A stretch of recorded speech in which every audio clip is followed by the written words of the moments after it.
Yes, so now we are discussing about metal business. In that today we are discussing about installation of telecom masts. If you have come across the telecom masts, you will notice that they are made of metal because that is the most suitable material that can withstand strong winds. So if you are looking for a metal related business idea to start, then you might just want to settle for the construction and installation of telecom masts. Next point is the telecom mast dangerous to health? From epidemiologic research, persons living in places where telecom masts are erected are vulnerable to disorders like cancer, lung diseases, sleep disturbances, and even physical disabilities. Though, according to WHO research, there are no current scientific proofs of health hazards associated with. And next point is, can mobile tower be installed in residential area? The first point to remember is tower installation is not illegal in residential areas. However, if there are lack of site options, a tower can be installed in a residential area. Also, it is important to note that if a tower must be installed in a residential area, it should only be on rooftops of buildings. Then only it is acceptable. And next point is, why are masts painted red and white? When you are installing such huge antennas, you need to contain the approaching helicopters or low-flying aeroplanes to avoid any collision. In view of this, generally they are colored with red and white color painting to help the points avoid the tower collision and take precautionary route change. And next point is, how do mobile masts work? Masts, antenna and base stations. The mast itself simply lifts the antenna to the height where they can transmit and receive radio waves. When you make a call, your phone converts voice or data into radio waves that are transmitted to the nearest base station. Next point is, protect yourself from cell tower radiation.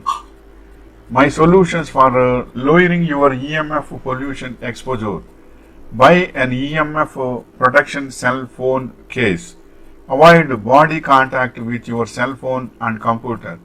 Get grounded. Use healing crystals. Create a low EMF sanctuary. Remove smart meters. Spend more time with people and in nature. And the next point is, do mobile masts cause health problems? Mobile phone masts don't damage health. Mobile phone masts don't cause ill health effects. Scientists said that today, however, campaigners and individuals who claim sources of electrical fields, including masts, can cause a syndrome called electromagnetic hypersensitivity, rejected the findings.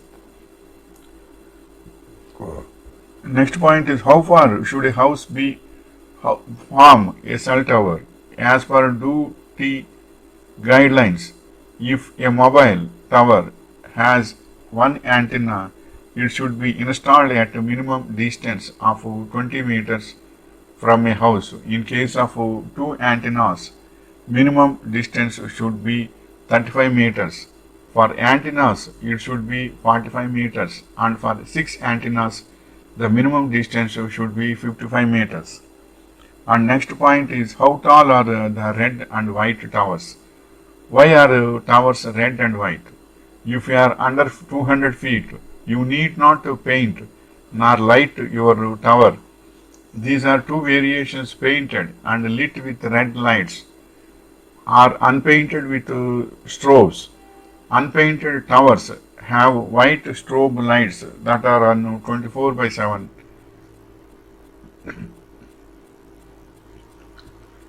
What are the types of towers? There are four major categories of transmission towers: suspension, terminal, tension, and transposition. Some transmission towers combine these basic functions. Next point is, why are cell towers so tall? Cell towers are designed to be omnidirectional to get the signal to more people. Increasing altitude just ensures the transmitted signal travels further with less interference. It is regular of the base station in meters. Next point is, how far does LTE signal travel?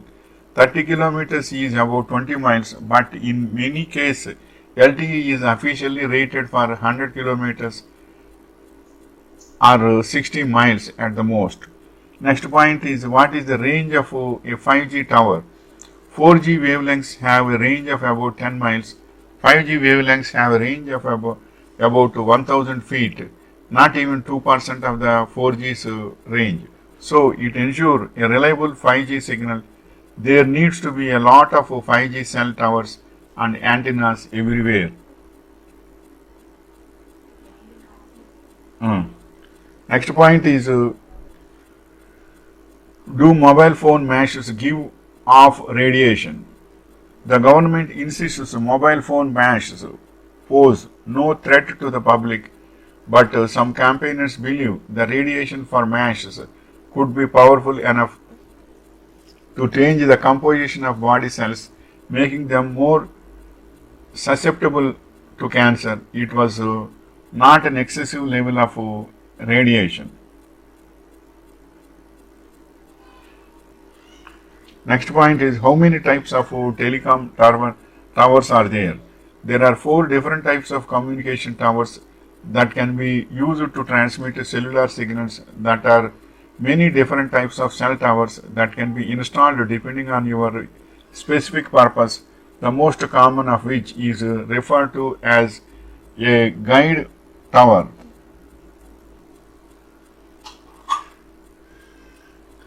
What is mast in telecom? Radio masts and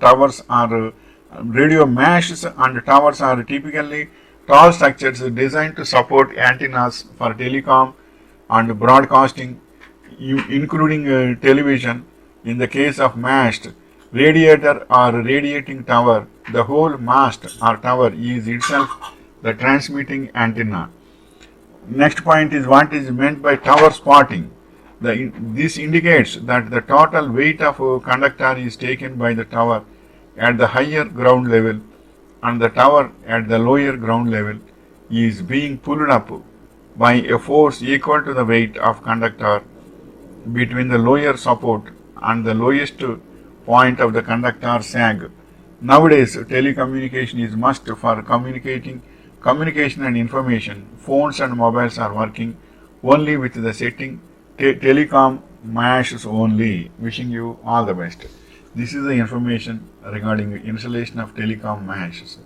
So, some advantages are there and disadvantages are there. Both we should be careful regarding these. Wishing you all the best.